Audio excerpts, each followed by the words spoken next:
Assalamualaikum warahmatullahi wabarakatuh. Kembali kita ketemu Bapak Ibu sekalian dalam kesempatan video kali ini akan saya jelaskan ya sedikit tentang state of the art ya. Ini kita masih dalam skema terapan bagaimana kemudian kita bisa memunculkan ya state of the art dalam proposal pengusulan eh, hibah kita ya, pengusulan untuk kita riset ya. Jadi kita harus lebih mendalam menurut saya dibandingkan dengan dasar maupun pada penelitian dasar dosen pemula. Jadi harus dibedakan antara menulis riset atau menulis proposal untuk tingkatan terapan dengan dasar maupun apa dasar pemula pemula maksud saya ya. Jadi saya ingin sampaikan slide di sini, mudah-mudahan bisa terbaca dengan baik, bahwa tema yang saya angkat atau judul yang saya ungkapkan adalah bagaimana deagranisasi itu bisa mempengaruhi atau merubah tatanan masyarakat pedesaan, ya, masyarakat pertanian, di mana menjadi sebuah ancaman gitu. Namun di balik itu, saya memotret ada yang namanya eh, potensi ya. Apa sih yang dimiliki oleh masyarakat desa itu? Ada potensi kohesi sosialnya yang sangat kuat dan jaringan sosialnya. Nah, itu yang menjadi dasar saya kemudian memotret sumber daya yang ada pada masyarakat pedesaan atau yang dalam riset ini saya sebutkan sebagai komunitas pertanian. Nah, pada penyampaian saya di proposal itu saya coba mengutip beberapa riset yang telah dilakukan terkait dengan kohesi sosial. Salah satu sumber daya yang saya potret ya. Jadi ada beberapa riset yang sudah saya ambil, kemudian saya petakan seperti ini. Jadi yang hitam ini merupakan rencana saya yang akan saya lakukan dalam riset, sementara yang eh, kurang hitam ya agak abu-abu ini adalah yang sudah dilakukan. Saya coba petakan. Jadi ada empat hal. Jadi Bapak Ibu boleh memetakan selain daripada yang saya petakan gitu ya. Jadi saya coba petakan secara sederhana. Ada konsep, ada teori, ada metodenya, dan ada populasinya. Coba saya perbesar sedikit. Jadi dalam riset-riset sebelumnya, setelah saya baca berulang kali dan saya temukan mereka dalam mengkaji kohesi sosial itu eh, mengaitkan dengan teori simbolik, teori pertukaran sosial, maupun teori solidaritas sosial. Sementara saya sendiri coba dalam riset ini berbicara tentang teori kaitannya dengan kohesi sosial. Nah, saya ingin melihat ini jauh lebih dekat dengan kohesi sosialnya. Begitu juga dengan konsep, ya kan? Konsep yang sudah terjadi pada penelitian sebelumnya, yaitu ada pemetaan pemahaman mahasiswa tentang psikologi sosial, walaupun itu risetnya tentang kohesi ya. Tapi yang saya dapatkan konsepnya seperti itu terkait juga dengan judulnya. Ada yang juga menganalisis tindakan masyarakat, ada juga menguji fungsi masyarakat. Nah, begitu pula populasi yang bagi saya belum ada yang melakukan pada komunitas pertanian di Maluku. Begitu juga metode yang biasanya kualitatif instrumen, eh, mereka menggunakan analisis data Habermas dan pendekatannya dengan hanya wawancara, yaitu ya. Itu mohon maaf, itu yang saya dapatkan dengan seperti yang saya coba sederhanakan ya dalam sebuah peta kecil ini, judul-judul yang setelah saya dalami terkait sangat erat dengan kohesi sosial, yaitu adapun judul penguatan kohesi sosial melalui peran aktif masyarakat, terus budaya aluha gitu ya, nah sarana kohesi ya, terus juga kohesi sosial dalam bentuk harmoni kehidupan komunitas. Nah, ini yang kemudian berbeda dengan yang saya pergunakan pada pengendalian deagranisasi ini. Oke, saya berharap Bapak Ibu bisa paham pemetaan ini. Jadi pemetaan ini silakan dipetakan sesuai Bapak Ibu inginkan gitu ya. Yang representatif apa, Anda harus dengan empat eh, pola yang sudah saya buat seperti ini. Dan ini menjawab bagian yang detail tentang kohesi sosialnya. Jadi riset-riset atau penelitian sebelumnya tentang kohesi sosial coba saya simpulkan dengan sederhana. Jadi artinya kita juga harus membaca secara mendalam artikel-artikel atau hasil-hasil penelitian yang telah dilakukan sebelumnya. Oke, saya lanjutkan yang kemudian pada yang kedua sama. Saya juga jelaskan tentang riset-riset mengenai jaringan sosial yang telah dilakukan oleh beberapa orang di waktu sebelumnya. Dan saya petakan juga sama seperti kohesi sosial. Mereka menggunakan teori apa, mereka menggunakan metode apa, mereka menggunakan konsep apa, dan populasinya di mana. Nah, seperti ini yang sudah saya dapatkan dan bisa saya gambarkan. Ini tentang eh, jaringan sosial ya. Oke.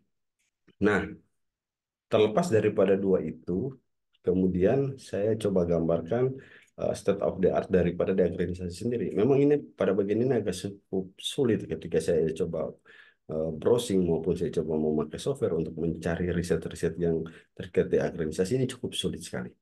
Eh, bukan Saya tidak tahu apakah memang jarang yang meneliti tentang ini atau apa, tapi yang saya dapatkan seperti ini. Misalkan tekanan populasi kepadatan agraris dan ketersediaan lahan pada komunitas pertanian, inflasi, dan di dalamnya itu ada makna deagranisasi itu. Nah, ini yang penting bagi kita ketika kita menemukan judul-judul riset yang unik, biasanya susah sekali kita mendapatkan literaturnya itu. Nah, ini butuh keseriusan dan semangat untuk kita mencari. Jadi isu deagranisasi dan dislokasi naskah ini menjadi sulit. Saya tidak tahu penyebabnya apa. Yang jelas dengan menggunakan software sekalipun itu cukup sulit. Saya browsing secara manual juga cukup sulit. Yang pada akhirnya saya coba mendalami. Berbeda dengan kohesi dan jaringan sosial. Ketika saya ketik, misalnya kita pakai Peris ya, atau kita pakai Mendeley sekalipun, dan Google Scholar, ketika kita ketik kohesi sosial, banyak sekali yang keluar hasil-hasil riset sebelumnya yang tentang kohesi sosial. Begitu juga jaringan sosial. Banyak sekali. Tinggal kita pilah-pilah mana yang kemudian sama dengan tema riset kita. Gitu. Oke, jadi Bapak Ibu harus bisa memperhatikan ini. Saya ulang sedikit lagi.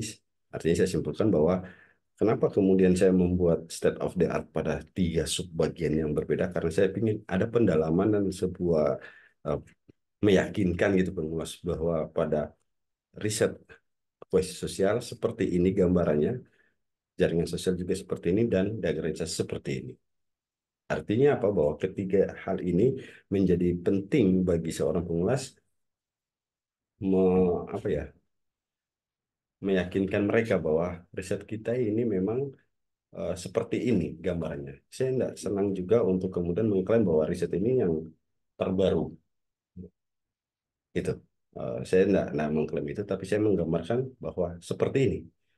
Posisi kohesi sosialnya di sini, posisi jaringan sosialnya di sini, dan posisi apa degranisasi dan dislokasi nafkah seperti ini di sini gitu. Nah, nanti biarkan pengulas yang kemudian bisa menilai sendiri. Oh iya, posisi kita sebenarnya itu menjadi sebuah riset yang menarik, sebuah riset baru yang cukup menantang atau seperti apa. Yang penting kita sajikan dulu.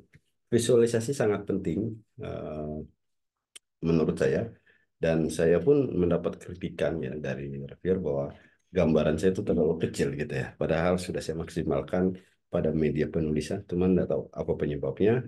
Yang jelas dapat masukan seperti itu. Mungkin nanti ke depan kalau ada pengusulan lagi akan saya maksimalkan ya. Entah bagaimana caranya. Nah, kita nggak berhenti di situ untuk bicara state of the art-nya.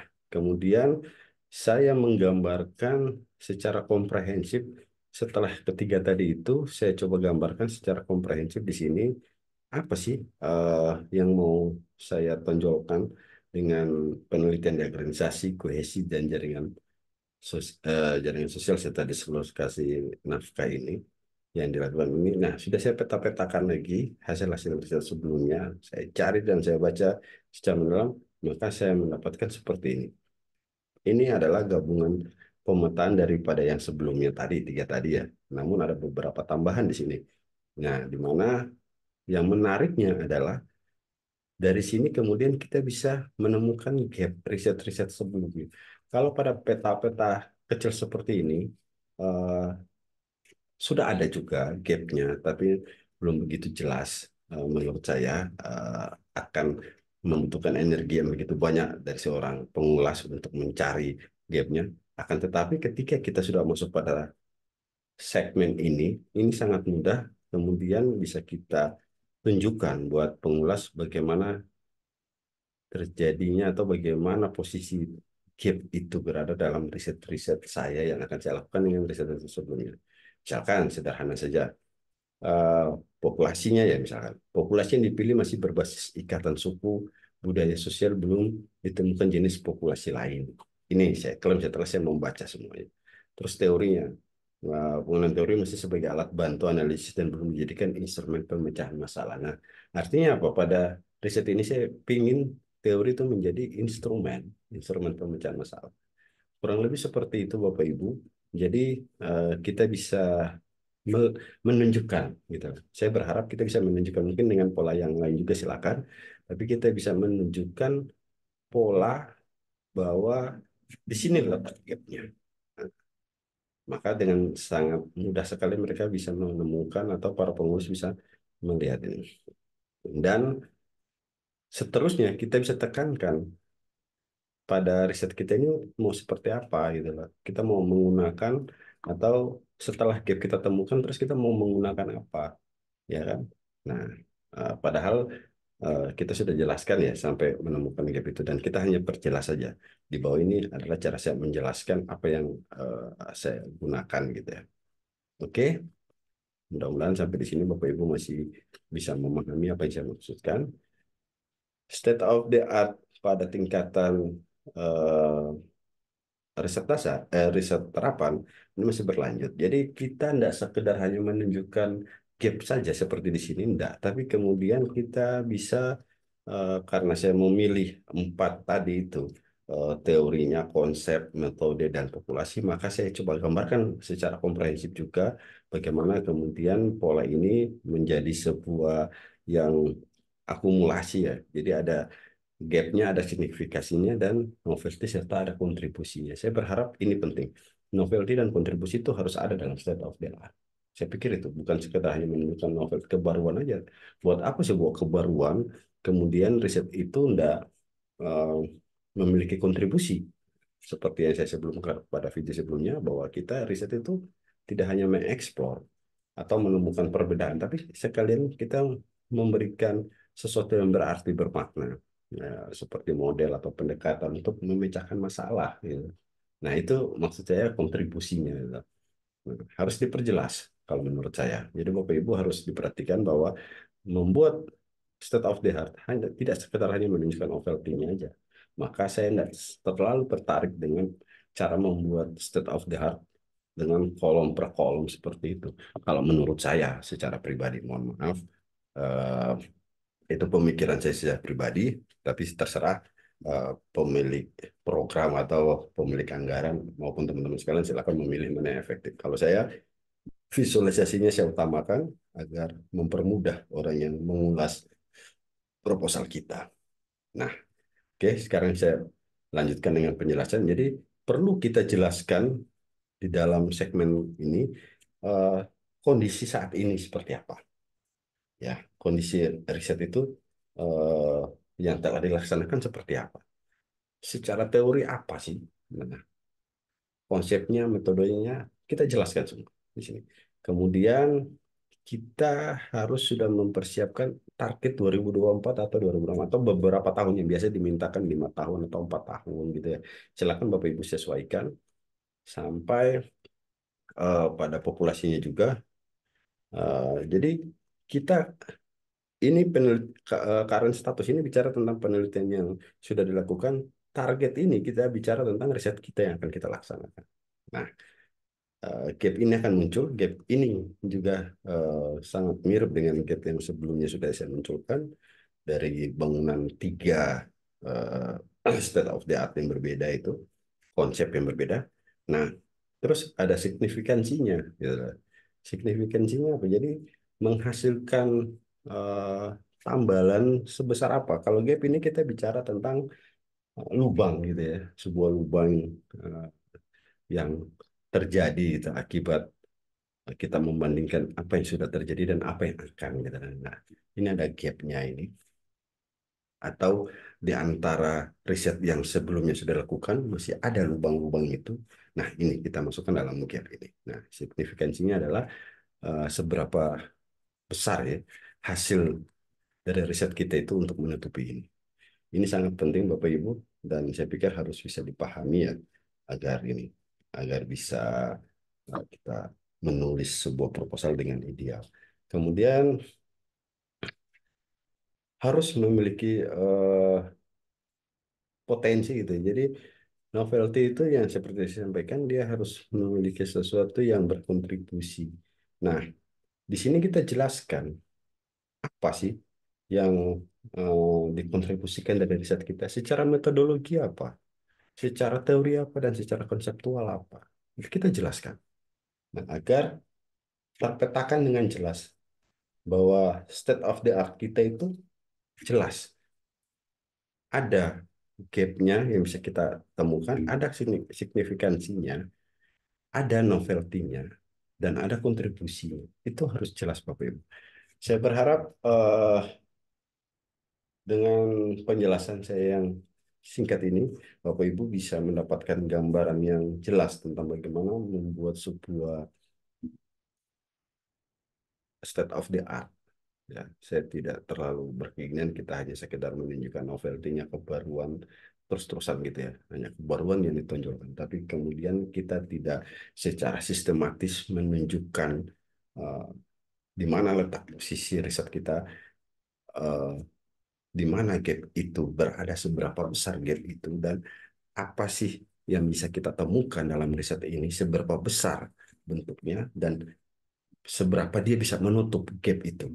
Nah, yang akhirnya setelah gap ini tertutup, dia punya kontribusi apa terhadap eh, permasalahan yang ada di masyarakat, yang kemudian tadi di dalam tabel itu, dalam gambar tadi, saya coba gambarkan bagaimana kontribusinya terhadap metodologi, ya, terhadap teori, ada enggak itu? Nah, itu harus dijelaskan semua. Menurut saya pribadi, mohon maaf, sekiranya kalau ada kekurangan dengan video singkat ini, saya berharap Bapak Ibu bisa terpacu, bisa eh, bisa apa termotivasi ya untuk kemudian menulis lebih baik lagi dari apa yang telah saya sampaikan. Saya hanya sebagai pemicu saja agar kita tidak lagi terkotak-kotak dalam state of the art yang sangat terkotak-kotak. Itu harapan saya Bapak Ibu sekalian. Sekian terima kasih. Assalamualaikum warahmatullahi wabarakatuh.